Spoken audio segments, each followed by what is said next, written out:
Yeah, that sounds terrible. I don't like needles, I don't like so needles either. that sounds like a tough day for me. I have I don't know. my blood taken today, and then I get aspirated tomorrow. I'm Oh, doing it all, jeez, they're living just life. poking all the holes in you. Good golly. I can go be a junkie now. I don't think you use the same hole. You can. You can. You can totally do it. That's how you hide it better. Yeah. That's the problem with junkies. They're making like 8 or 9 holes all the Too time. many You just holes. do one hole the whole time. Keep going in and out. Hey, watch him! With Dan and Tony! Hey, watch him! With Dan and Tony! It's Hey, watch him, yeah! Welcome to Eat Watching with Dan and Tony. I remembered the name of the show this time, and I'm Dan. And I'm Tony. We're starting over again because Great. this is It's like our third or fourth try. This is the false start evening. We usually do this in the morning. We're doing it in the evening. It's like midnight where Tony is. It's late. 2 a.m. where I am. That's not how time works. You're doing time zones backwards. Don't matter. It don't matter. On this show, we watch a movie. Then we have gas that makes us want to burp. And then we not all of us. We talk about the movie. This week I picked the movie. I picked The Truman Show. From The Truman Show. 1998, hour and 43 minutes, and I hate this movie. Yeah, I don't think I hate this movie. No. But when you think about the movie, it becomes nonsense, absolute nonsense. None of it makes any sense, and it's impossible, and it could never work. But, if you don't think about the premise or the story, and you just watch the performances, some of them are not bad, Every time we do a movie, I write out like 4 pages of notes of everything that happens in the movie except stuff I don't want to talk about. I just leave that out. And then sometimes I fill in those blanks because I love to talk about stuff you don't like. You always remember the wrong stuff. Yeah, that is my thing. But sometimes, after the movie is over, I go for my morning walk and I talk to myself because I'm crazy. And I write on you gotta think it through. Another whole sheet about the movie. About these are topics that we need to attack before we even get into the plot. Talk about them. Now, can I ask a quick question? Is this the first time you've done this? Because I don't recall this ever happening before. I don't really recall it. We had a little extra time this time, so I had like a little more time to think about it. That's true. You had a few extra days to really think about how much you hated this. And I will say, I don't hate this movie. I just really dislike this movie because this is a trap movie. Oh, a trap. It's a trap movie because what this movie does, and we've done a couple of trap movies. I can't remember what the other ones are, and you fall into this trap, and it's a movie that everybody fills. I don't know if you did with this movie, but you've done this with other movies. You fill in the movie that you want it to be. Oh, I do that. That's actually something I do. Yeah, I didn't do it for this movie. No, I can understand why that would happen. Yeah, this movie, it's telling you that it's positing a bunch of questions. Sure. It's like, I'm going to have a Christ-like character who also thinks he's God, and you could think about this movie as an allegory for him being God. He doesn't do any godlike things. He doesn't act in that way. He doesn't have a personality like God much. He talks. He says some as God in the end. Yeah, he does one thing that's kind of like God, and it isn't treated like God, and he doesn't even not even a little bit. He's completely unaffected by this voice in the sky. Yeah, God. Yeah. There was a movie way back, a long time ago. It's called God. What's it called? Oh man, Dungeons and Dragons. No, Honor Among Thieves. The gods have no something. And it was about this Aboriginal tribesman who's like walking across someplace and a Coke bottle falls out of the sky. That somebody threw out of a plane or something. And this is a guy who had no connection to the real world. And then he has to sort of confront this Coke bottle. And I don't know. It's like a wacky comedy. I don't remember what happens from there. But the point is... It's a wacky comedy. I didn't get wacky comedy from that setup, so thank you. But the point is this guy had to confront this object that didn't make any sense to his reality. Sure. And then, comedy ensues. This movie sort of promises that and then never does anything. That is true. Everyone knows what the Truman Show is. This guy has been brought up since birth. And in this magic dome where they can do anything to him, sort of, but they also sort of don't do everything to him. And then they're also really bad at it for having done it for 30 years, but continue. And somehow, instead of being this person that has lived in, he's as the boy in the bubble. He is not the boy in the bubble. Mm-hmm. He is like as if you transported one of us into this situation and dropped you there. And that's the way he's reacting throughout the whole movie. That is correct. Well, because I don't know if you know this, they did that basically. What do you mean? Because he's Jim Carrey. Jim Carrey is one of us, so they're just putting one of us in that situation, and that's how he's acting. Because you don't know how to act for someone who's not that. You know what I mean? It's tough. They haven't written a script that sort of deals like, and that's one of the other things I'm going to talk about is there's a thing called Plato's Cave. It's a philosophy thing, and basically what it is if you were make something out of Play-Doh. No, Plato. Plato is a person, philosopher.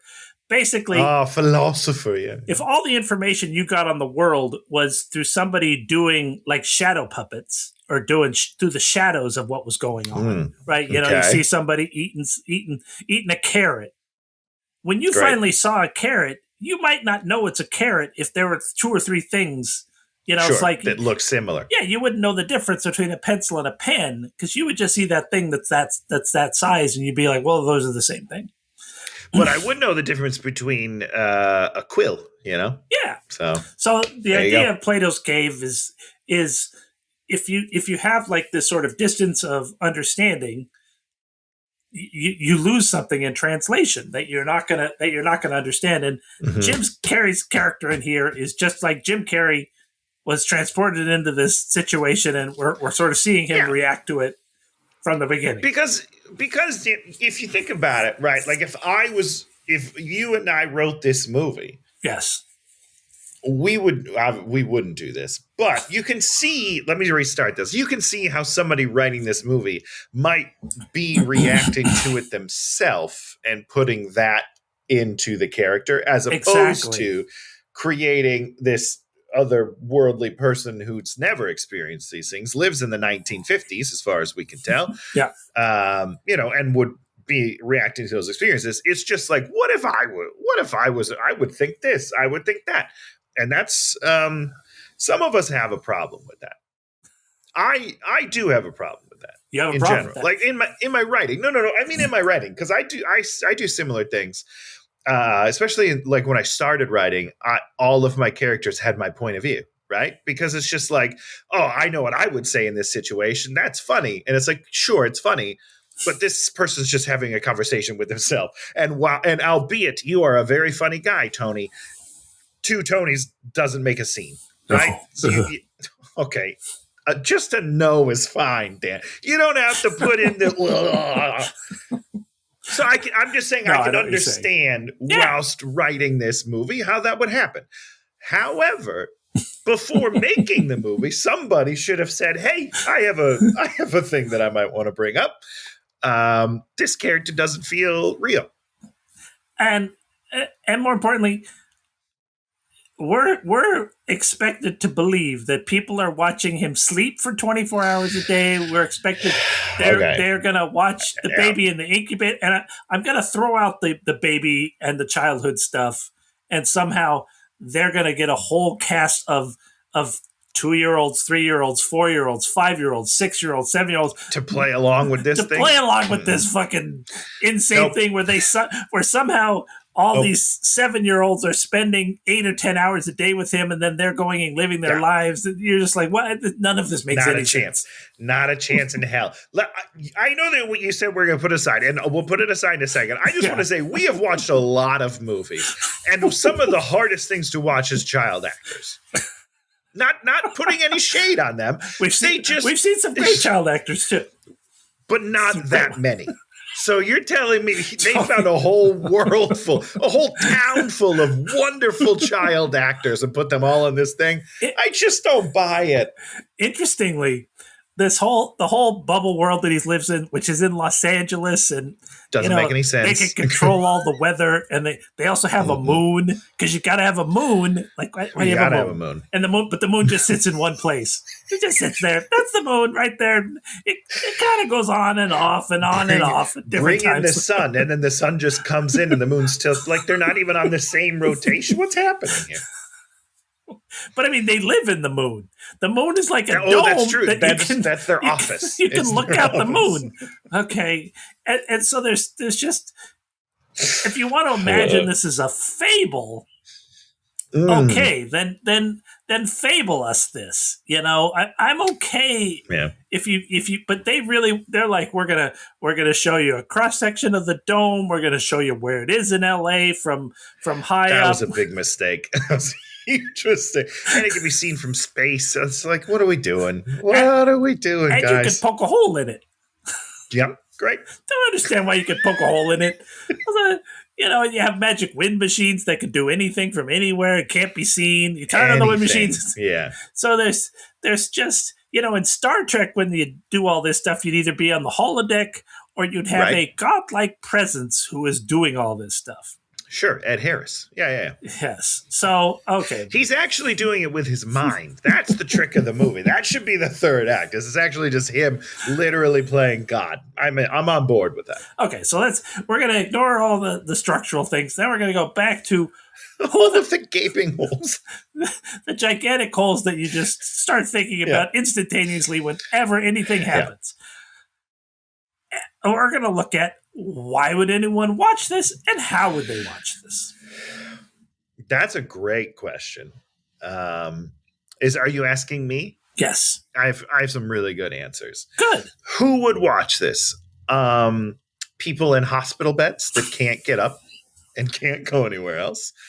That's all I got so far. That's it. That's the one. Well, we also my whole list. We have the guy that's falling asleep in a bathtub, watching him sleep. That's the only guy we see watching him sleep. Are you going to explain that to me? Because I don't understand what's happening. Do we know him? That the dude falling asleep in the bathtub? Yeah, is he around earlier in the movie? I think so. Why is he a character? I think we saw him because we kind of have 4 or 5 or 6 people that will cut away to watching. We have the security. Real world. We have the security guards that we cut away to. We have the two barmaids. Yeah, who we cut away to. We have a whole bar, and of course, we also cut to them at different parts. It'll be like 9:00 in his morning, and we'll cut away to the bar. I didn't pay much attention to when we would cut away, but it didn't ever make any sense. You don't want to do it, Dan. It was just like, okay, we're going to pick up all the barmaids reacting to things, even though these are multiple hours and these two people, it's almost like you needed to make this a 24-hour movie.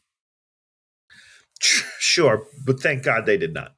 Oh, no, I mean, the whole... Oh, you mean the length of, the in-world time is 1 day. 1 day. I see what you're saying. Because making it a bunch of days, then you're just like, okay, you keep on introducing new things. Another thing they don't do in this movie is they don't give us his day or who he is or why we would want to watch him. The reason why they don't is because you wouldn't. He's an insurance salesman. That's not fun. I don't mean to offend all the insurance salesmen out there, salespeople.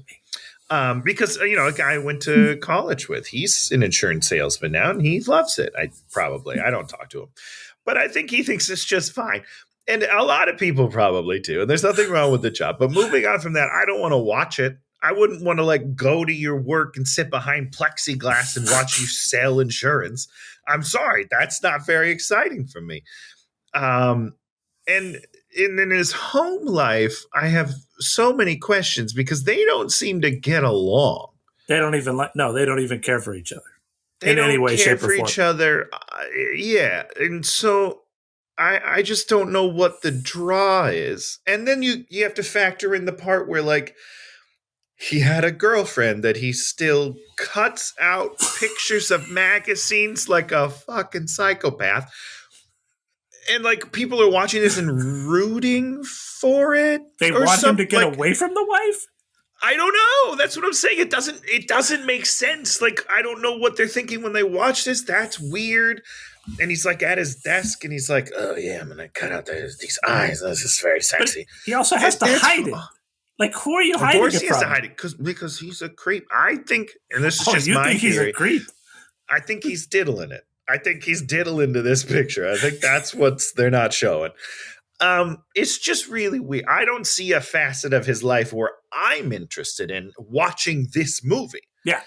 And that's not good. I think, personally, to make this movie work, there has to be a point where I'm like, man, I wish I got to see more of his life. Because it seems really cool, and then it all falls apart. I'm just like, can we just move on from this stuff? Because I'm so bored with everything he's doing. There's a director, Christoph, played by Ed Harris.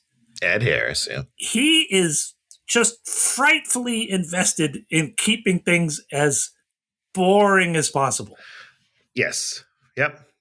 And like, there's like these two twins that go up to him and talk about buying insurance. And every day? I guess they do that every day. Every day. And somehow, we're going to be invested in watching these two guys do that. No. There's also definitely not 1 million people in this place, all running in thousands of hundreds of buses and cars. And it's like, that's not like anything of reality. We don't, right. It's like, first of all, you wouldn't want 1,000 people because that makes, there's one point where he clocks that the same thing keeps happening in the background. And you're like, why is it happening in the background? You wouldn't be doing that. You would not, there's no reason. Not that many times in a day. Yeah. You're not. Maybe if they had that walk once a day. Because, the wife and I have a route that we take every day almost. Uh-huh. So I could understand that. But we don't just do it and then 20 minutes later do it again. And then 20 minutes later do it again. I'm like, what is happening? That's not reality. That's not an approximation. It's like it's just a thing that somebody's written. They're like, how can I be clever to show that he sees the machinations of what's going on there? Well, and why is it the same car that drives by? You have hundreds of cars. We see them throughout the movie. Just do a different car.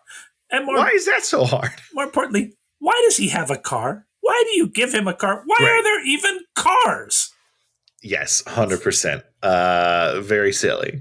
Very, very silly. Why are you putting in his mind you could get in a car and drive away? Because you control buses, all the media that's going in there. I guess he watches I Love Lucy, but he can grow up without television. Sure. That would probably make life a little bit easier. And then he goes, here was my biggest question about travel, since we're just kind of jumping all over the place. He goes to a travel agency and is like, I'd like to book a flight to Fiji. Has he ever seen an airplane in his entire existence? I assume he's read it in books or seen it on television. Wouldn't you be like, hey, why aren't there planes? If there's an airport here, which there has to be, why has there never been a plane flying? I don't understand.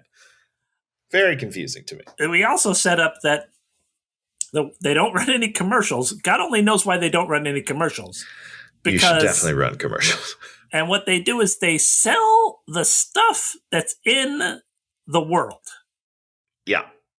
The stuff in the world does not look like anything. Well, it looks like 1950s nonsense. Well, it's like... okay, table that for 1 second. Okay, I'll table it. What is this movie? It's not a comedy because it's not funny. It's not very funny. It's not a drama because you never feel it's not very dramatic. It's not a thriller or suspense.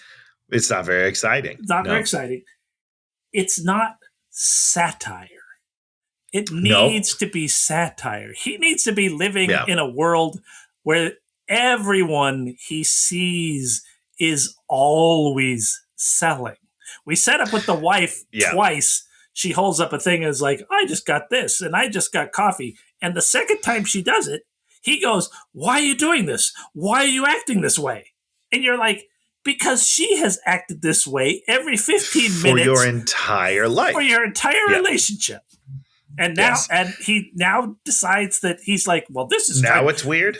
This is not how normal real life is. You're acting like and that's the big problem, is because that is his normal life. That is his normal life. That's what they're telling us. So he wouldn't be like, that's so weird.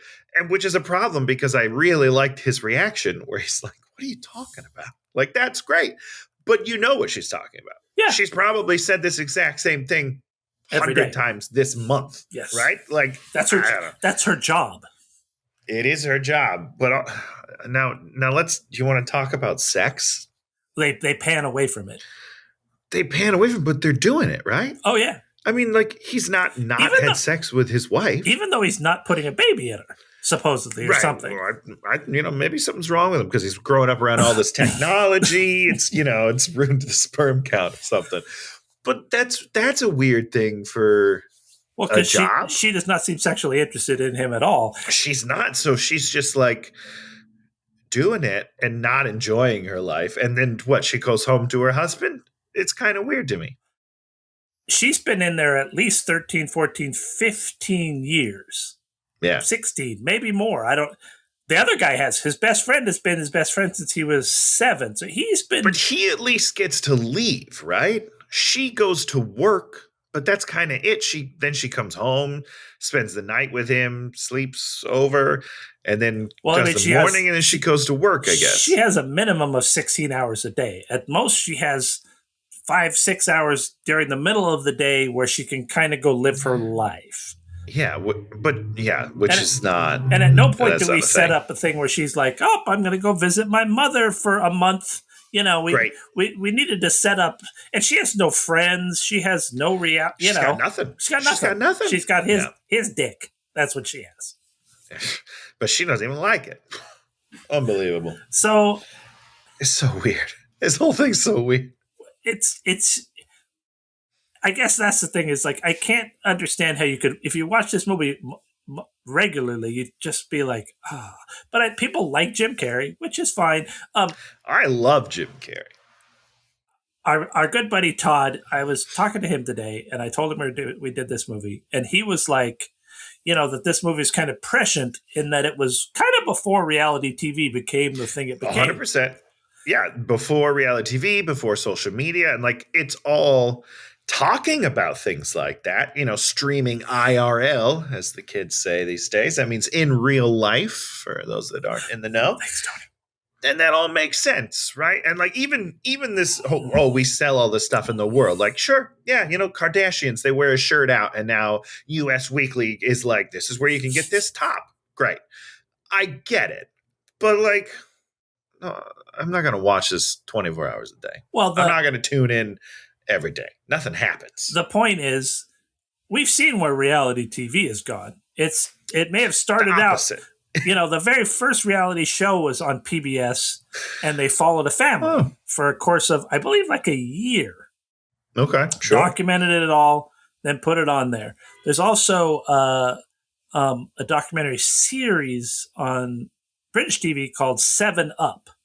And what they do is they connect with these people every 7 years. So they started when they were, I believe, 7 years old, 14, 21, 28. And some of the people, it's a big group of probably, 25 people or something. Sure. Some of them bow out each time. Some of them leave and then come back. And that's probably why you start with a big group. That makes sense. And they've been doing it. I think they're all in their 50s now, at least. Oh, that's wild. So the movie Boyhood was basically just stolen from that premise. Got it. Probably. Okay. Got it. Super fascinating, because you really see, there's one guy that struggles with mental illness, and then he kind of gets better, and you see the marriages, and you see there's this one guy that was he was a jockey, and then he was a cabbie, and then he became this, and then he retired. You see, good for you, dude. Yeah, it's incredible. But the thing I would about love to retire. Yeah, 1.5 years for me. I'm gone. Wait. Just retired, not gone. Well, you don't know. You're not. Well, I mean, I guess that's true, but I got I'm that pretty confident. sweet government money coming in. It's taken off. You'll never see me again. Shannon thinks I'm never getting it. She's like, they're going to cancel Social Security before you get there. I'm like, they better not. They're not. They're going to try, but they're going to try, but they're not. Okay. They're not. The point being is we didn't have a lot of reality TV to look at. Now we have a lot of reality TV to look at. This looks even more absurd now because we know what reality TV is on. It's on. We know what people are tuning into. They want to see something happen. So we are obsessed with Love Island, which I've talked about many times on this podcast. But we started with the OG UK Love Island Season 1. It is a group of relatively uninteresting people that are trying to find love, and they're there for the right reasons. They're all messed up people because at that time only weird people were like, yeah, I'll go on a show for 3 months and try to find love. So they're weird in a different way, but it's so calm. It's just like people doing their thing, trying to find love and not finding it, right? Because it's a ridiculous experiment. Fast forward to season 30 or wherever. I don't remember what season it is. It is crazy. The people that go on there are just insane people that are just so hungry for fame, and everyone's so dramatic, and people love it. People love it so much more now than they did then, and it's just like I miss the days of simplicity. Yeah, but it's reality TV is bad. I mean, we watched all those seasons of Real World on MTV, and started like this, and then it just snowballs. And now we have a cabinet secretary that was on Real World. Great, we're doing great. America is really, we're crushing it. So yes, don't know what this movie is, and we watched that other Tom Cruise movie, which was basically the same premise. Remember that one? It's like Oblivion or something, where he drives in a little helicopter. Yep. And it was a suspense movie, and it made perfect. I didn't care for it, but it made perfect sense. I know you didn't, but I like it. Yeah, I like that movie. He figures out the wife's being weird. And it's like, oh, she's on the other team. Yeah. And this one, I don't know. She seems like she's on the. It seems like it should be apparent to him that she's on the other team from minute one. 100% from day dot. Like, she's never liked you, for the record. I don't know. It's so weird. And then they're looking at the pictures and she has her fingers crossed on the wedding day. What a stupid thing. Like, I understand you write that and you're like, oh, this is funny. It's not funny. This is not the first time he's seen this picture. Everyone has seen this picture. It's right in front. Like, it's so dumb. What a stupid thing to write into a movie. Shame on you. The guy that wrote this and was supposed to direct it, but they brought in Peter Weir to direct it. Sure. Has gone on to make lots more movies kind of like this, including the Justin Timberlake movie called In Time, I think it's called. Where you have Amanda Seyfried. It's there you go. Beyond terrible if you haven't ever seen it. I watched it. It's so terrible. It's like it is like you can see them driving around downtown in LA trying to find an empty street to act like it's the future. Yeah. You're like, oh no, this is so bad. You gotta do future on a budget. That's what it's all about. And so he's done lots of movies like this that are like these sort of fake high concept science fiction ideas that he's exploring, and the exploration it's not a good exploration of the thing. Correct. Yeah, that is unfortunate for all of us, really. Yeah. What else? Do you have any more preamble? We're only going to do 50 minutes of preamble. Then we got 2.5 hours on the movie. Perfect. Ed Harris came in to the movie, because they had somebody, and he had to bow out, and so they brought in Ed Harris, and this was Ed Harris. This is what he wanted to do. He wanted to play Kristoff as a hunchback. Why? What does that have to do with anything? I don't know. Spice it up. But also, shame on them for not letting him do it. You don't know. It could have really paid off. You never know. Do we want to do the two things I hated the most in this movie? But real quickly, I wish I could go back to that day and just hear him say, I've got a great idea. I'm going to do this character with a hunchback. And then somebody says why. And I need to hear his explanation of why. Like, give me one reason why you think this person needs a hunchback. Doesn't make any sense, and I would love to know. It does make sense a little bit. Because Notre Dame? The hunchback of Notre Dame? Yeah, a little bit. Because he lives in the world outside the world. Because the hunchback of Notre Dame always was observing. I'm Charles Lawton. I'm observing the people. Sure. And he would be that same sort of thing, above and observing. Yeah. Okay. I'm gonna give you I don't know about that. I'm going to give you 2 lines, the 2 most important lines of the entire movie. And they're the lines you didn't like them. That putting these in your movie is literally the dumbest thing ever. I love this. All right. Number 1. Almost at the end, I think it's... what's his name? The guy from The Simpsons, Harry Shearer? Yeah, Harry Shearer. Is that the friend? I don't even know. Who's from The Simpsons? He's being interviewed. Christoph is being interviewed up there, and he's taking calls, and actually Sylvia calls in, the woman that he's in love with. She says, he's a prisoner, and Ed Harris's character says he can leave at any time. You're like, what the fuck are you talking about? What do you mean you can leave at any time? You guys have made it 90 minutes. You've made a trap for this. This movie's about a guy being trapped in a maze. 1 million cars appear, so he cannot. Yeah. People tackle him. They carry him away. That is not leave at any time. If he really, really wanted, he could do it, Dan. Anytime. And then, of course, the absolute worst line of the entire movie is where would you put the worst line of your entire movie? I would put it the first line of the movie, so that people know what they're getting into. You put it last. Okay. We get to the end. Everyone cheers. He walks out the door. God talks to him. He's like, I don't care about you, God. Like, okay, I would probably react if I heard God talking to me, but whatever. I would be a little different. Yeah, I would respect it a little bit. And everybody cheers, and then the 2 security guards are. Oh God, that's right. What do they say? They say, what else is on?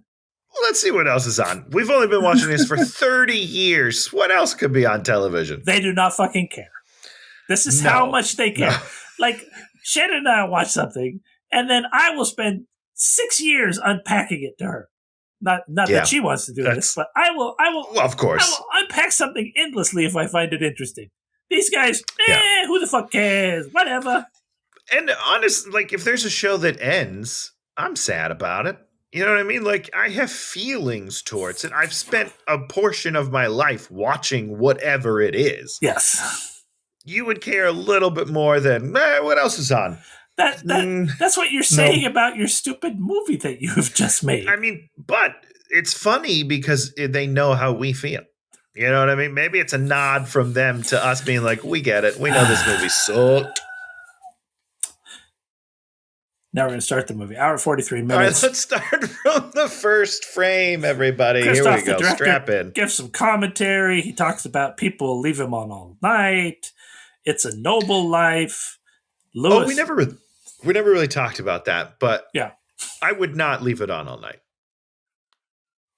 That's all I'm going to say. Why would you? That seems really weird. I don't want to hear this fucker snore. What the fuck? I don't want to hear anybody snore. I mean, if hearing people snore is as bad as my wife makes it sound, it is. When she wakes me up and she's mad and hitting me, I don't want to have that on my TV. Turn it off. His best friend is Lewis, and then they say nothing is fake. Everything is fake, except for everything. Everything is fake. Nothing is fake except for all of it. You're constantly manipulating him, to try to keep him just doing this, living the Barbie life, right? That's the whole thing. Barbie, at the beginning of the Barbie movie, she lives her Barbie life, which is the same every time until one thing changes. And what does that cause? It causes a cascade that changes everything. Everything. That's a fun movie. And that movie did what this movie wanted to do. Yeah, you're right about that. Think about Barbie. You believe what she's going through. And you do. she's this fictional, she's a creation, and a creation you want to watch. And watching her go through having to deal with her world not being real is beyond fascinating. Yeah. Yeah, 100%. You're right about that. Nothing in this movie is like that. No. I can't wait to get to the part where they golf. I'm so mad at that. That's the part that made me the most mad, but continue.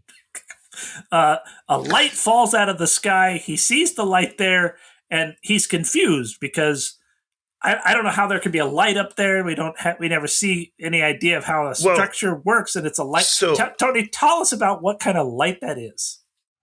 Well, that's a Fresnel. Looks like a hot light to me. So here's my question, right? Yeah. So it's a big dome. Yeah, big dome. Right? Yeah. This that thing falls light straight down. It would be so high that when it hit the ground, it would freaking explode, man. It wouldn't just crack its glass. It would just be like, oh, I fell out of the sky. No, you fell out of the sky, bro. That would shatter. It would explode. And also, that light, not powerful, right? So I don't know how high it is to light up. Well, I guess if you had 1 million lights, maybe it would light up the sky. What does that light do? Yeah, what is that one single light doing? And it's a stage light. It's right. It's a stage light. 100%. Yeah. Yeah. So I don't know. I was more confused than Truman was, though. I'll tell you that. He didn't seem that confused. He was just like, well, that's weird. And that's the other thing is shit like this would be happening his whole life.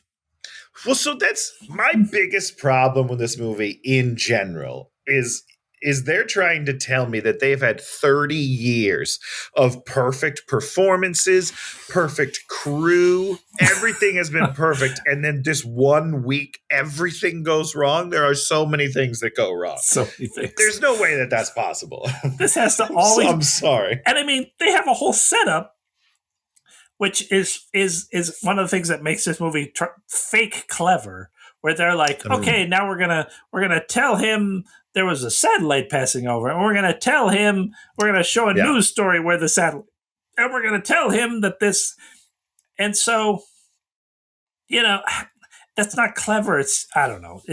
It's just writing a bunch of bullshit that's, I don't know. And if that happened once a week, you would think something's going wrong. It would be a lot of stuff. I don't know. Okay, there's the thing. Newsflash that explains the light. Everyone says good morning to him to slow him down. He seems fake. Okay, he seems fake. He does. Oh, he has to make this call. He makes a secret call and tries to call his high school micro crush that he saw at one dance. Yeah, not even girlfriend. Like, so they barely spoke. So so 12 years later, he's finally trying to use the phone to try to call her. Or he's done that every day of his life for 12 years. I don't know which one it is, to be honest with you. I don't know. Neither are normal. No. I'll just say that. Like, both of them are red flags, and I'm not on board. Yeah. Okay.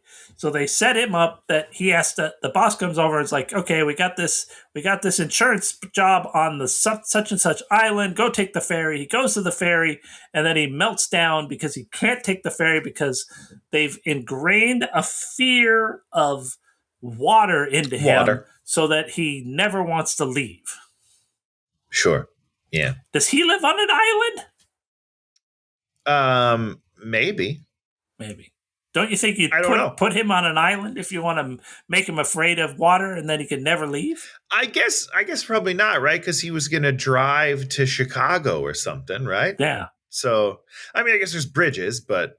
Yeah, I don't know. Because then they have to cross over the bridge. He's like, I can't drive over the bridge, and then she drives over the bridge. So, yeah, I think they're on an island, maybe. Yeah, I don't think they are. It's hard to be sure. We show him gardening where we see the classic shot of his butt, which is... Everybody loves that classic shot of his butt because it's his butt. It is funny, like just isolated. It's a funny shot. Why is it in this movie? Maybe that's what we want to watch. People are like, his butt. Oh, and listen, if we were objectifying Jim Carrey, I'm on board, but we don't. ever else. I don't know. It's a weird shot, though. The wife comes home. She's got groceries, whatever. Later that night, he's off having beers with his best friend, and they're golfing. Great. What are you angry about, Tony? I didn't get angry about this. So they're on what? A bridge? I think they're on it's kind of like a freeway overpass that's unfinished. Right. I thought so too. Two problems with that. Number one, they're golfing back towards town. Oh, are they? That's why it's weird. They're not golfing off the edge of it. They have everything pointed back. Yeah, it's pointing back towards the road. So that's maybe I'm going crazy, but I am 99% sure I wasn't that paying they're attention. hitting it back down the road. And I was like, why are they facing the wrong way? What's happening right now? But the other thing is, isn't he afraid of water? Because this is water right at the edge. Not necessarily. It looked like water to me. I don't know. They don't really tell. Yeah, it seems like they're kind of near the ocean, right? Yeah. I'm pretty sure they are. And even though they're hitting the golf balls back towards town and not into the water, I'll rewatch that tonight and I'll update you all next week on the pod. But I am almost positive they were hitting it the wrong direction. So he talks about quitting and then going to Fiji on the opposite of the world. And then his friend's like, well, you're going to need money. You're going to need planning, blah, blah, blah, blah, blah, blah, blah, blah. Not totally wrong. Now we cut to he has memories of sailing with his dad. There's a storm. The dad dies. This is how they install the fear. He's on the beach, isn't he? He's like still hanging out on the beach, and then he gets close to water. He just can't go in it or something. It starts to rain, but it just rains in a direct spot over him, and then after a couple seconds, it expands out. Why? To give him more clues that he's not living in reality. No. I know. I understand what they're doing story-wise, but why would you just have one? Oh, because that's a 3 mistake. foot. It's a mistake. That's a mistake? Are you sure? Yeah. So you're telling me there's probably one of those doors that opens like an eye, and it just got stuck. It got stuck. Ding, ding, yeah. ding, ding, there's ding, like ding, there's a guy up there with a wrench and a goddamn rain machine. You gotta open. Get open. Iris open. And then his iris is open. But once again, he would not be like, that's not how rain works. He doesn't know how rain works. He has no idea. He shouldn't. He's probably seen weird rain like this being problematic before. Nope, never happened before, Dan. This is the first time in 30 years. Oh my God. Let's see. So he talks to the wife about going on an adventure. She wants to have a baby because I guess that's one of the central conflicts is that if they have a baby, that will increase ratings. They don't need ratings. The ratings are fine.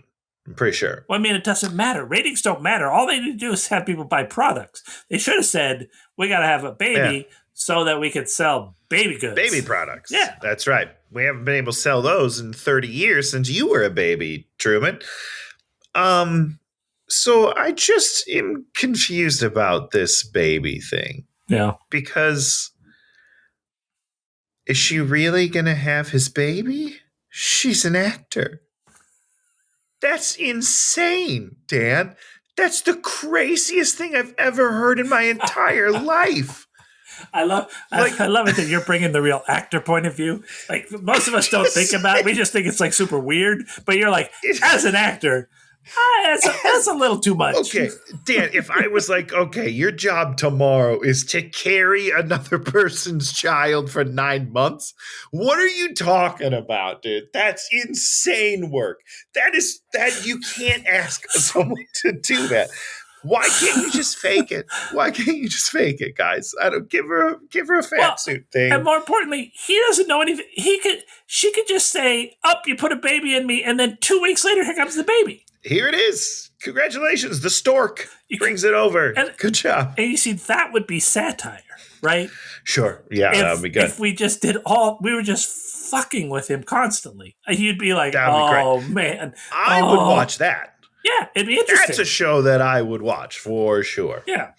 Okay. Boom, boom, boom, baby. They talk about no sexist scene. Then boom, he's at the newsstand, and there he sees a homeless guy, and it's his dad, the guy that played his dad.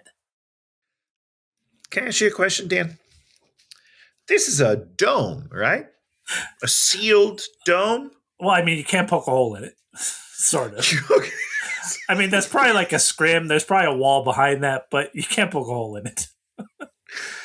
How does somebody not want to get on the set? I don't understand. I mean, they do like a bit later where it's like, this is not the first time a random person's made it on set.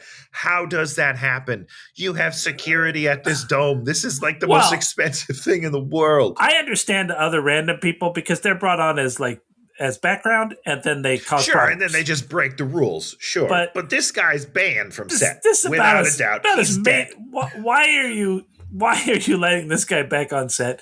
Who's show us the casting agent being fired who rehired this guy. He's like, I didn't know. How was I supposed to know? I wasn't working here 15 years ago.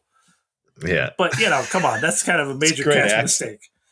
It's very weird. Very, very weird. And then they do all this weird stuff with joggers to so that they can whisk him off of a set.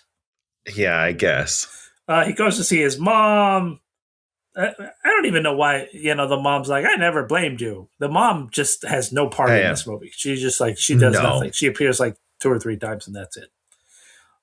He goes downstairs. He's got a trunk, photos of dad. And then the wife is like, I know your mom called. And then the wife does the first product placement. And then we start talking about the sweater. Oh, he pulls out this sweater.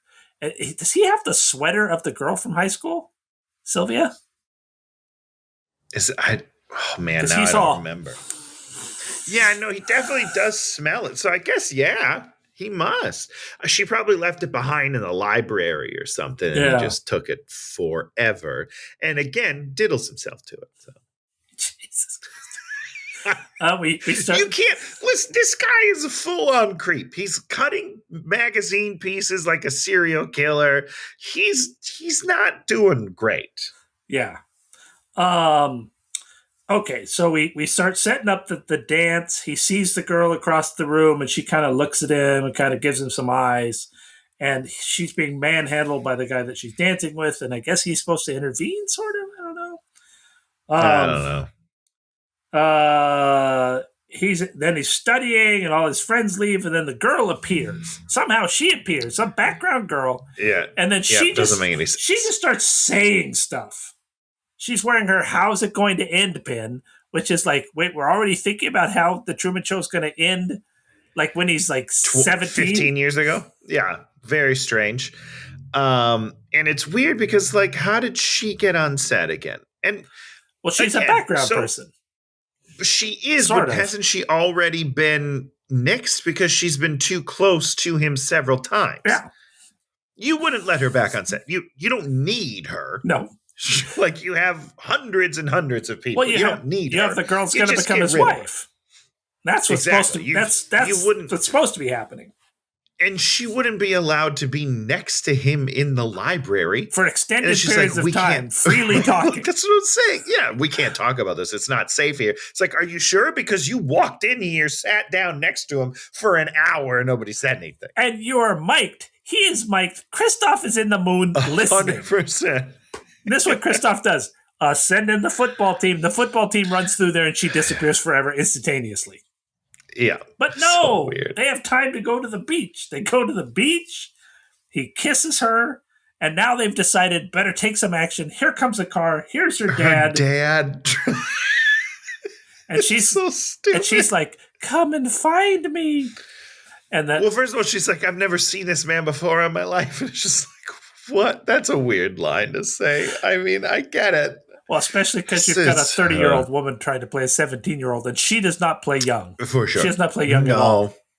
No. The dad does deliver the one line in the movie I liked. He's like, we're moving to Fiji. We're moving to Fiji. It's like, okay. Hence his obsession with Fiji. Yeah. It all makes sense Great now. stuff. Great stuff. So, yeah. So, somehow he saved, I guess she left her sweater on the beach. He saves it. and does his thing into it. I wonder if he ever washes it or if it's just accumulating for 30 years. Anyhow. And then he's tearing up the magazines and making a composite photo of her secretly. Because that's weird. Why? What? That's weird. It's weird either way, right? If you saw somebody do it, it would be weird. But it's even weirder that he's hiding it from everybody. And he's like, nobody can know about my secret picture. That's weird. And we also see that Sylvia is watching him going like, go, make my picture. Love me. You know how like there are crazy fans out there, even like to stars, and they stalk them and maybe murdered them. That's who this character is. She's in love with some dude she sees on the TV for 30 years. She was already in love with him. Yeah, when she was 17. That's bad. That's bad stuff. She is not okay in the head. I'm sorry. She's got problems. And I mean, if this was a satire, then we would, if this was like, what's the Sylvester Stallone movie with Simon? Over the Top. No, where it's finish one. The future one. Sandra Bullock. Oh, yeah. Demolition Man. Great movie. Is a satire. Yeah, it's great. And it's a Taco great Bell. Taco Bell. Every restaurant's Taco Bell. Three I love that. We love everything because it's a satire, but it's also an action adventure movie. But the satire is always there. Great. We know the satire is there, and the satire is what makes us forgive anything that movie does. Well, you don't have to forgive it because it's perfect, but I understand what you're saying. You know what I'm saying? It gives the movie room to do the jokes 100%. And the weird stuff. Yes. The Taco Bell's the only restaurant left. It's great. It's great. Great. That's a bit. Everybody totally loves it. Believable. Because it's a satire, it's totally believable because we understand how the world works, and that's how the world works. There's nothing in this movie that we look at or I look at and say, "Oh yeah, that's talking about how the world works." 100%. Because I agree. Because she would be part of a resistance that would be causing these things. Isn't she? Like, it seems that she's got a sign in her house that's like free. Yeah. Is it Free Truman or Justice for Truman or one of those? I don't know. Yeah. I might be conflating real things. No. She has a bunch of stuff on the wall. She has a bunch of stuff. So we know that there's protests, and you're like, and how are they keeping this guy caged? Or is she the only one, Dan? Is she crazy? Not. She might be a Looney Tune. We don't know.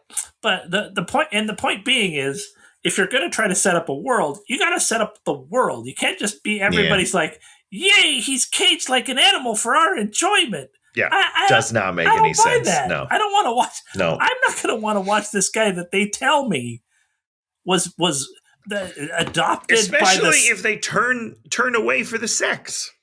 That's the only reason to watch it. There would be a lot of people that would love watching that. They would love it. I would tune in at least once, just to see what's going on. I would watch the smash cut. Literally, the smash cut. Smash cut. That's good. That's rude.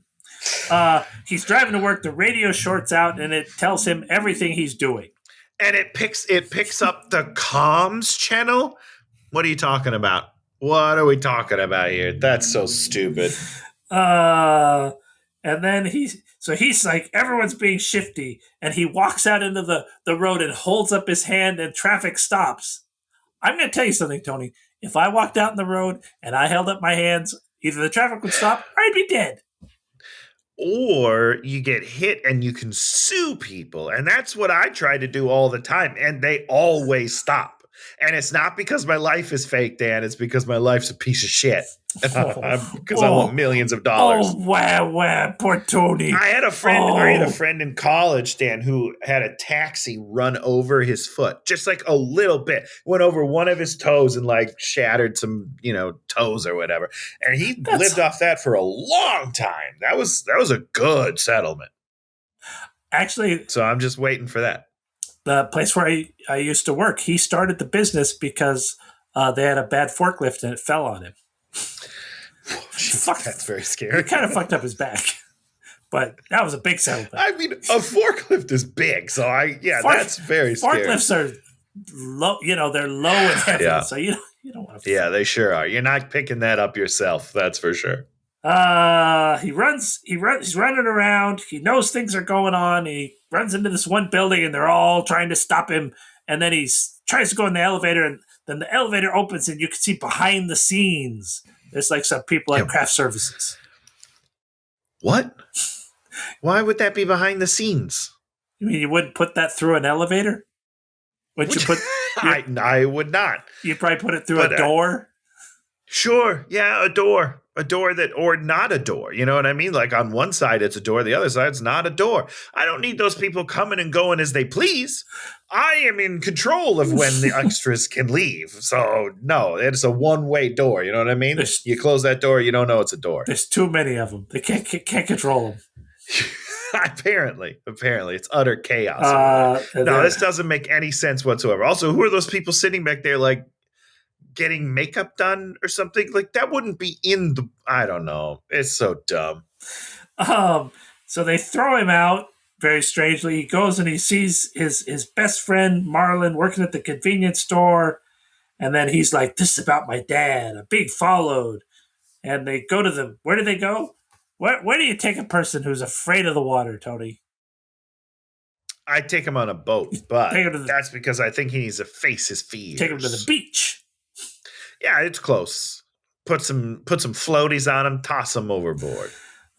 He's being set up, and then it's sunset, and then he's at home, and they're going through the wedding album. That's the other thing this movie always does. It kind of gets to these points where he's all like, "They're after me. They're going to get me." And then they're Then I'm back to neutral. Back to first positions. Yep, we just got to reset, cut, start again. They do the wedding album. They talk about the baby, whatever. And then he sees the wife crossing her fingers in the picture. Does cross your fingers means you don't mean it? Yeah, I mean it can. You know what I mean? Because like when you say, I promise I was crossing my fingers, it means that I didn't. So yeah. Like every time you say like, "Hey, do you like me?" and I say yes, my fingers are crossed, but they're off camera, so you can't tell. He follows her to work, and because she's supposed to be a doctor and a nurse. Or nurse. Yeah, she's a nurse. And we see this guy, the guy that's acting like the surgeon, is all afraid because they're cutting off a leg. I don't know. And then they pull the blind down and he can't see. Yeah. Tries to buy a ticket to Fiji, tries to take a bus, but then the bus doesn't work. And then the driver couldn't even drive the bus because he doesn't know how to drive a bus. No, he was purposely. No, he didn't know. He did. Breaking the engine. Yeah. Yeah. He's doing it so that the bus can't go anywhere. So he's jamming it in some fashion with the stick shift. Which is so. What's weird though is that he then, when he tries to drive the boat later, he does the exact same thing with the boat motor. Yeah. And he's not trying to do it there because then the guy that's on the photo is like, I don't know what to tell you. They're actors. They can't drive boats. And I was like, but you already did with the bus. I was very confused. I think he did know how to drive the bus. I mean, I believe you because he didn't know how to drive anything. Yeah. And then later they say it's because he's an actor. But I thought that they were doing that to trap him again. No. I got nothing. He gets in. Maybe they're going to put him into a severe accident instead. Okay, let's see. Truman is in the car. Everybody predicts what's happening. Oh no, this is when he predicts the VW and the lady and the flowers. Yeah. So then he's like, okay, not this all set up. Let's try and drive away. He tries to drive away. 1,000 cars pull in front of him. Then he goes home, and then he goes back up, and then the cars don't appear the second time. Correct. Also, what's confusing about that is that the dad got on set and it took them longer to get the dad off set than it did for them to get 15 cars to all pull in simultaneously. That doesn't make any sense. You don't have all those cars just at the ready. So they did that for a reason I don't know. Then he goes to the bridge that's over the water and he's all scared. And then he hits the gas and then closes his eyes. So he does something, extremely dangerous, because that's what you would do if you were afraid of the water. You would make it twice as dangerous to drive over it, for sure. That's what you would do, without a doubt. You're like, what's the best chance of me dying while I do this? Oh, I know. I'll close my eyes and floor it. So stupid. It doesn't make any sense. Imagine what a funny scene would be if he just like put on the gas like a little. Or he just like let it idle across there. He's like, I'm not looking. I'm not looking. And she's all like, here we go. This is taking forever. So he gets across the bridge, and then there's a fire, and then let's real quickly. We got to talk about the fire, because they're like, forest fire ahead. He's like, they're exaggerating. I forgot and then the fire is just a line of fire on the road. That's not even a forest fire. That's like, what is happening here? He drives through it, and then there's a nuclear plant, and then it's like a nuclear accident. And they're like, go back. And he gets out and he starts running, and then police. They get a net out? The police. I think they get a net out. The police and the guys in like, sort of radioactive suits. The hazmat suits. Basically pick him up and carry him back to his house. That's correct. Yeah. Great stuff. Great story. And when he gets home, the cops are like, hey, you're lucky we're not going to charge you for this. Like, what? What are you talking about? You can't say he can leave at any time. And you can't, like, put on your thing them carrying this guy back who's trying to escape. Just doing his best to get anywhere but here. He's trying to leave, and he is being... No. If I watched Not today, my friend. Half of the country would be like, you gotta let him go. This is... we would revolt. Wait, revolt? Is that the right word? Yeah, revolt. Yeah, we would revolt. People would not be happy about that. And that would be the end of... I would not the end be of this happy. movie would be that they've gone too far to try and trap him in their fucking capitalistic bullshit. And then the public burns it all down. We would burn it down. Kills everyone. And they kill him on accident. Yeah, that's great. That's a good ending. Oh, my God. The Death of Truman. That's what the new movie would be called. And actually... oh, God, this is so terrible. Wait, where am I? Where am I? Runs in the wood. They take him home. You like him, blah, blah, blah, blah. And then this is the point at which he's, the wife's like, he's like, you can't stand me. And then she starts getting freaked out that he's going to kill her. And so she starts talking like, help me. And then the best friend shows up and they embrace. And I was like, they're doing oh shit, they're doing it. And I'm like, wow, this is going to be very interesting. I don't remember this aspect of it. No, throw that away. Nope. It's gone. That's why you don't remember it. It's because not a thing. Doesn't even matter. So now he's back with his friend talking about since they were childhood. And then the friend's like, I would never lie to you. You're my best friend ever. I've known you for 23 years and I wouldn't lie to you. And then we find out that Christoph is feeding him all of his lines. Yeah. It seems like I like Tony on this thing. See, if someone started feeding me lines, how would you react if Christoph was feeding me all of my lines? Well, you'd be like, well, you should be nicer to me, but... hey, man.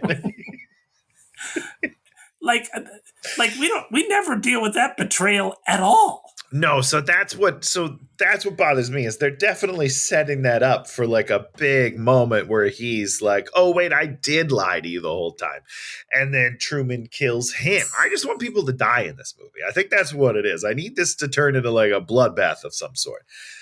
But it's weird because they make such a big deal out of that. And then he's just never comes back at the end. He doesn't, and the guy doesn't care. He doesn't get off set and go and talk to someone and say, nope, I feel terrible about this. He's just terrible. and Does not care. and you gotta show us some benefit for him being for being that terrible. Sure. Because this job does not seem like it's a great job. You know, he doesn't get to go on vacation. No. He doesn't go anywhere. He doesn't get to do anything. He doesn't even have a girlfriend in this stupid thing. 30 years, his whole life. Like, this is his whole life. This is what I don't understand, right? Like, who's going to... Only 23 years. No one is going to sign on for this gig because there's no end to the gig. Nope. There's not like, oh, I'm making a ton of bank for the next, 5-6 years, and then I'm going to go off on vacay. It's just like, yeah, so we have you until you die or he dies. Those are pretty much the only endings. So good luck. Good luck building a family. Good luck going to your son's Little League game. You're gonna miss. Right? You're gonna miss everything in your life. You know what? You're gonna miss everything in your life. Just sign on that dotted line there, and we'll get you started. And you're gonna be the guy that has to talk this guy off of the roof with beers all the time. Like, most of your job is just trying to make him feel like he's sane, which he's not. You know, and there's not even any wacky comedy where this guy's like out there, Nope. going to strip joints, and he's in the strip joint and he gets a call. Not that we had cell phones, but where he's right. where are you at, Marlon? And he's like, I gotta go in. I gotta go in. And then so the whole idea is then I found your dad, Marlon tells him, and here comes the dad walking up there. What? And that's crazy. And we have this we set up that this is the heartwarming heartwarming moment the fans have been waiting for. Then everybody in the control center is like, hooray, we did it. Did what? Do we see the dad again in this movie? No, we never deal with it. Or maybe we have one little scene. Do you? I don't know if you do. No, now we have the interview. Now we cut to the documentary about the whole thing. And he's like, "Oh, we're gonna say it's amnesia," but we never talk about it.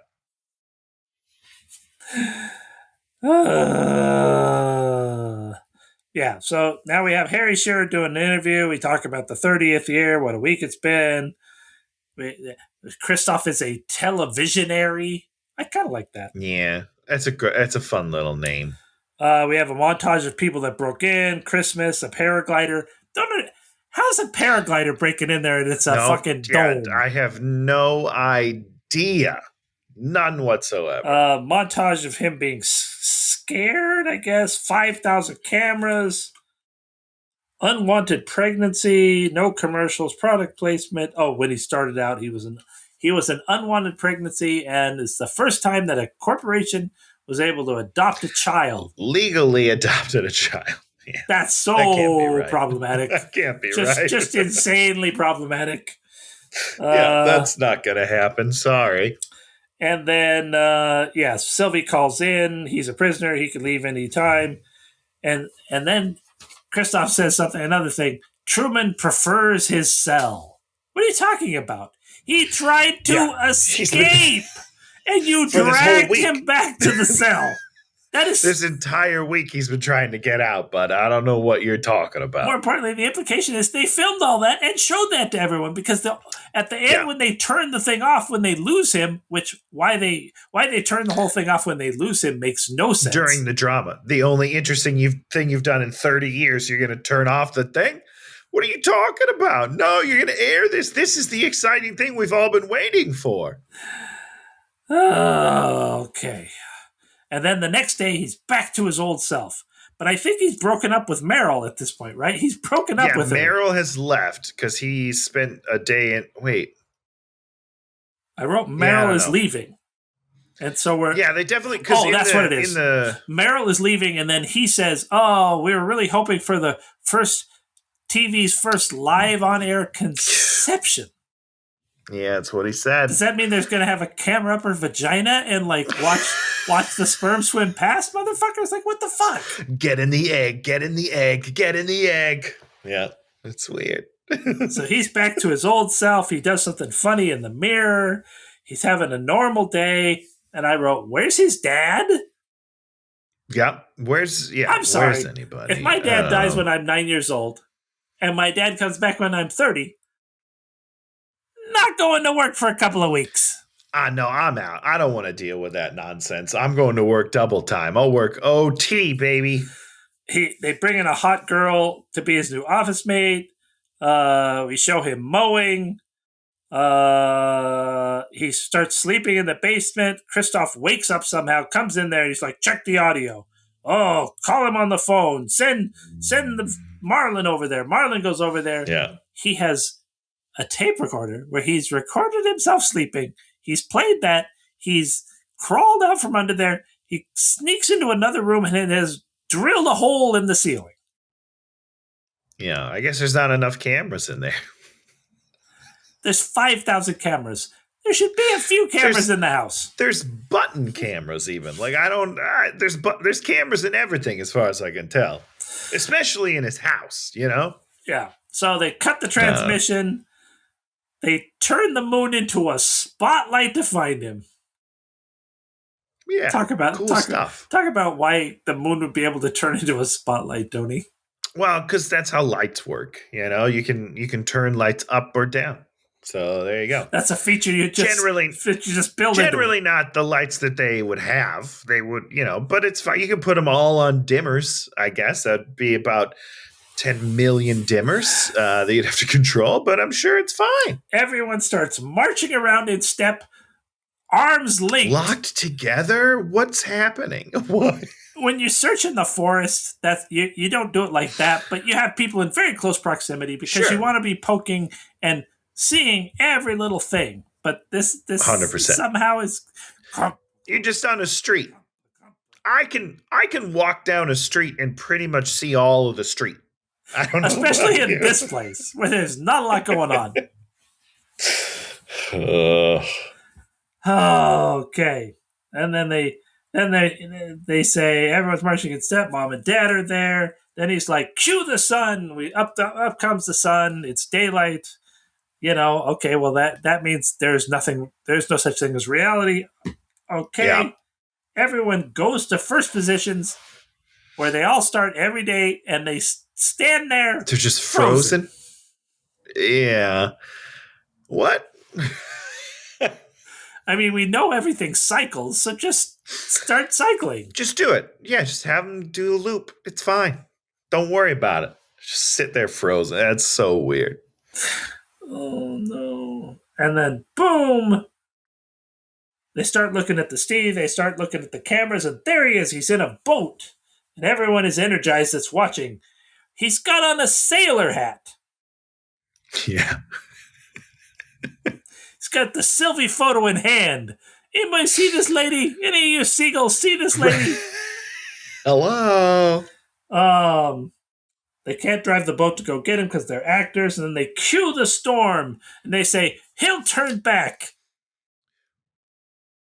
Oh, he won't. How would he turn back in the storm? Tony, have you ever sailed? No, that's one of my my big to-dos before I die. I'd love to learn how to sail. I took sailing in college. I don't know why I took sailing in college. I would have if my college had taught sailing, I would have done the same. They just put you on a boat. And they're just like, go by yourself. Maybe there was someone else with me. Maybe there were two of us. But it's insane. It's like putting a 5-year-old in a car and saying, "Good luck, bro," because you have so little control of a boat. Boats just like yeah, boats do what they want. It's terrifying. They go at the mercy of the ocean. And you have to tack. You don't just go where you want to go. You have to. If you want to go some direction, you go left, right, left, right, left, right. Oh my God, it was insane. It was interesting, and I'm glad I kind of have the skill, sort of, in case something crazy happened. I'm on a end of the world. I gotta get to Catalina because the zombies are coming. I could probably with all figure the wine, you got to get there. Yeah, so. I could not. I don't even know what tack means. I'd be in big trouble. I'll tell you that. Big storm. He falls off of the boat. And what does he do, Tony? Dead. What does he do after he falls off of the boat? He drowns. No. What do you mean? He gets back on the boat. I don't know. He gets back on the boat. Oh, okay. Don't you remember he get back on the boat? No. How's he going to crash into the wall if he's not on the boat? Yeah, that's true. But I thought the boat tipped over. Why did I think the boat tipped over? No, they just threw him out of the boat somehow. They pushed the All right. the throw you off of the boat button. Okay. Give him one big wave. And then he says it. Is that the best you could do? You'll have to kill me. More wind. Oh, they do capsize the boat. Well, how does he get Okay, see, that's what I thought. And then then he does drown. And then he's right. And then he's it's alive. just right back. Let me and it's right side up. Let me tell you something about turning over a boat. No, that boat. No one human being is ever going to turn over a boat like that, as far as I know. So we used to do jet skis, wave runners. Yeah. Do you remember those? Yeah. And when you capsize one of those, it's hard to get it turned back over. And that's very small compared to a boat. A boat. That's all wet and all filled with water and all fucked up. Oh, it's tough. It's tough, man. He does it. He raises the sail and we got a shot of him. He's at peace. I'm at peace. I've reached peace. What the fuck are you talking about? God is trying to kill you. But trying, like, very hard. He hits the wall, pokes a hole in the wall, touches the wall, gets out, cries, sees some stairs, goes up there. There's a door, and here comes Christoph, the voice of God. Voice of God. I am Truman. the creator of a TV show. You're the star. You were real. Stay in the bubble world and you will be safe and I will protect you. He can't stay in it now. Like, it's just not possible. There is no scenario where he turns back around. Because that's insane. Like, what? He's going to forget all that's happened? Like, well, right. I don't know. I'm in a TV show and you're the director. I'm just going to go back to what I'm doing. Nobody he knows is real. He can't go back to that. That's just not possible. Everything in his existence is a lie. But now we get my favorite part of the movie. What is Ed Harris, who's watching this all on a screen, do? Fucking fondles the screen. Oh yeah, he touches it real my good. Creation. Yeah. Stop.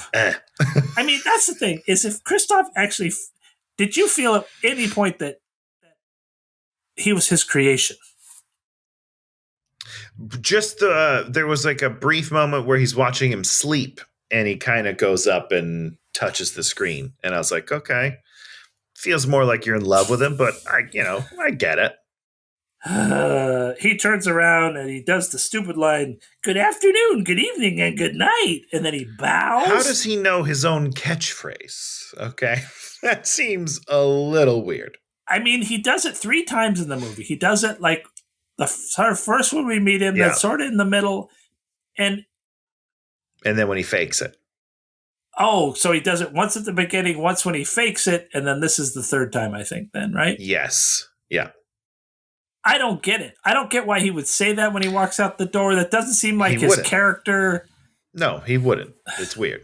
Other than that's, it ties all 3 segments of his life there together, Everyone cheers, and then they all turn it off because they never fucking gave a shit about anything. Yeah, because now it's over, and it's like, all right, cool. Whatever. Let's watch Pokemon. Who the fuck cares? Not me. Not me. And that is how you thoroughly shellac a movie. You shellac it. Shellac it up, my friends. You're going to love it. Anything else you want to talk about, Tony? No. I am all good. Tony, talk to us about something you like this week. I don't really have anything. It's been a hell of a week. It's been a dark week for Tony and his family. It's been a tough week, but we're still watching Love Island Australia, and that's a real treat. That's reality TV is the only thing that gets us through nowadays. It was great. Did you watch the Stranger Things, or you're holding out? No. So we're only through season 2 on Stranger Things. Go through it all because we're doing a rewatch, and we were supposed to watch season 3 this week, but now I'm in New York, so I don't know. I'm getting nervous that it's going to get spoiled. We've stayed away from spoilers so far, which is pretty impressive, given that it's been out for like almost 2 weeks. There's only one thing to spoil on it. Okay, well, don't spoil it. What it is. Okay. We've been watching lots of great. I saw something, and this person was like, name one thing in the past 5 years on television that was good. I'm like, I have a bunch of I stuff. know. I said that to my wife. She's like, there's so many things. Right? This is like the best era of TV we've ever had. I know. Who would say that? It's not right. Blah, blah, blah, blah. We just have the whiniest people in the world. Well, you're right about that. We have so many people that just like live like the Truman Show, that live in this weird past bubble that they do not want to leave their dumb bubble. It's like, leave your bubble. Get out here. Yeah. What was, there's one thing. Someone said that the new Aliens one, he's like, baby. There was something else that was objectively good, and he was all like, well, that was not good. I'm like, oh God, what? You're not going to win with a person like that. But you know? We've been watching documentaries. We watched the P. Diddy documentary, which how is that? Displaced the goddamn Stranger Things. It is number one. Stranger Things is number two. And that's pretty wild. That tells you the power of documentary. The craziest thing about the P. Diddy documentary, and then I'll talk about what I was going to talk about. Sure. 50 Cent, he produced it. He hates Puff Daddy. That sounds about right. Somehow they have footage of like the last week of Puff Daddy before he went into jail, like him talking in the hotel room. And I think some of it's like, because he definitely like called witnesses and tried to get them to change testimony and all sorts of weird things like that. And you're just like, how are you filming this? And how does someone who doesn't like you get this to it's like the bookend on the whole documentary. It's so incendiary. Jesus. We also watched a documentary about yacht rock. Yacht rock. Yeah. Wow. Which our boy Jay Lay always used to talk about. Yes, he sure did. Yeah. So very entertaining. Was that good? Oh, just incredible. Do you know who Christopher Cross is? I think it was Christopher Cross. I mean, I think so. He wrote some of these songs, and there's one of them that the song, and he's like, "Yeah, I wrote this song while I was on acid driving from someplace to someplace," and this was after he already had a huge hit, and you're just like, "Wow, did not see that dropping acid and doing this thing coming at you." That's Michael wild. McDonald is the other big guy in there, yeah, and he's great. He is super cool. You're just like, oh my God. I don't really care for that music. I sing along with it. Sure. But after this, I'm like, oh yeah, Michael McDonald, you're my guy. Yep. You're the greatest. You're so rad. You're a rad dude. Hook, line, and sinker. That's a yacht joke right there. Oh, that's a fishing joke. Well, yachts, boats, anchors. It's all the same. People on yachts don't do a lot of fishing. They don't do a lot of fishing? Not typically. Tony, they do a lot of exploiting of the poor. That's what people on yachts do. I should be on yachts. That sounds lovely. Yeah. Tony, it's that time again where one of us picks a movie, and I'm going to let you pick the movie this time. That's so sweet of you, even though we just take turns, so you're not really doing anything nice to me. I think it's nice. I think it's very nice of me. I'm a nice guy. Nice. It's my show, so I can tell who wants to do what. So we're going to do something a little different this week, Dan. No. We're not watching this Love Island. Movie. First of all, we should watch Love Island because I think you'd have a lot to say about it. I have a lot to say. This movie, Dan, has a 92% critic score and a 72% audience score. How old is it? When is this movie from? It is brand new. It is from 2025. Okay, so and it is a 72 audience could be like a 52 or a 42 audience. Could be. I just don't believe that this movie's any good. Oh, okay. I know that we usually go for big tent poles, but we're not doing that. We're doing a Christmas movie. And of course, it's called A Very Jonas Christmas Movie. And it's the Christmas movie made by the Jonas Brothers. People are loving this movie, and there's no way it's good, Dan. But you love shitty Hallmark Christmas movies. I do. So I think I'm going to have fun, but I don't think they're good. Oh, okay. Let's not confuse where I watch things and think they're good. Those are two very different things. I've only ever watched one Hallmark Christmas movie. You're missing out. And it was like this, and it was incredible because the whole, I probably mentioned this before, the whole crux was she had to figure out a way to convince the new in-laws. The way that she convinced them that she was acceptable was by using her powers of sewing. I mean, that's the So dream. she had to when you get into the end of the second act, into the third act, she has to do things with sewing to prove her work.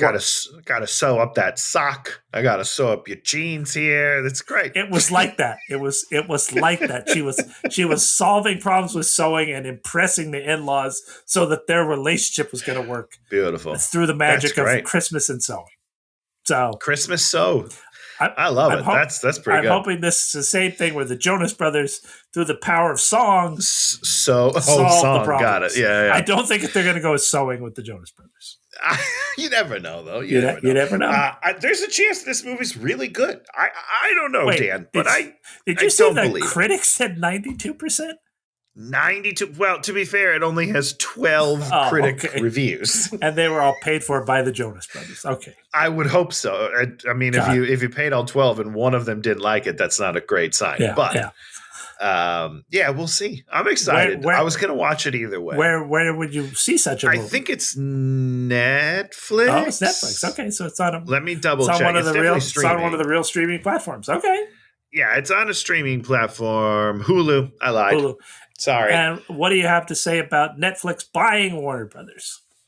I mean, oh boy, Dan, we're in some dangerous territory here. HBO Max is like my favorite one, and we're gonna mess that up big time. I don't know. Who bought the other one? There was like two big ones that like bought stuff. Everyone's going crazy.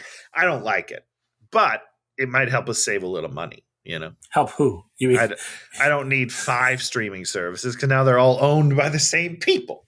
That would be nice. Yeah, I don't know. Seems like dangerous territory. That's all I'll say. That's what Tony's saying. Well, see where we're at in a year if it happens. Are movies going to be made for movie theaters anymore? Like, who is still making movies for the movie theater? The question is, did you go see The Running Man in the movie theater? Why would you call me out? Why would you call me out and embarrass me in front of my people? No. But here's my defense. We did go to the theater with the idea of seeing The Running Man, and then it wasn't playing. So I'm going to tell you something, Tony. All that stuff's on your phone and online. Like where things play. So we were out doing Pokemon Go Community Day, and we were like, "Oh, let's go see Running Man tonight." After we're done playing Pokemon Go, we got done playing Pokemon Go at 4:30 p.m., and the last showing of Running Man was at 4. And I was like, "It's Saturday. It's Saturday night. Why would the last showing be at 4?" And it's because Wicked came out. So Wicked has all of the theaters. And I was like, oh, man, I really let my boy Glenn down. Did you go see? But good news is my sister went and saw it with her husband. What did she say? My sister liked it. Okay. Which is rare because she doesn't like movies very much. And then Adam, her husband, he enjoyed it thoroughly. So I do need to see it. Yeah, I was talking to my buddy Mike about, because he works in the movie industry. And it's like, we're having these movies like that. And then I started watching the Caught Stealing movie with Austin Butler and Zoe Kravitz. Oh, yeah, right. Yep. From what's his name, the Artur director. Yeah. And that movie made no money. Sure. And I started watching it, and I'm like, this is a movie that is people I think would like this movie. Sure. And you're like, we live in very strange times. We do indeed. Yeah. It's bad. It's bad out there. Okay, so we'll be back next week talking about some Christmas movie stuff, which that's the right time. Very Jonas Christmas. You better believe it. If you like this, give us a thumbs up, subscribe, or even leave a comment. And we'll be back doing the Christmas thing then. Goodbye, everybody. Hey, watch him!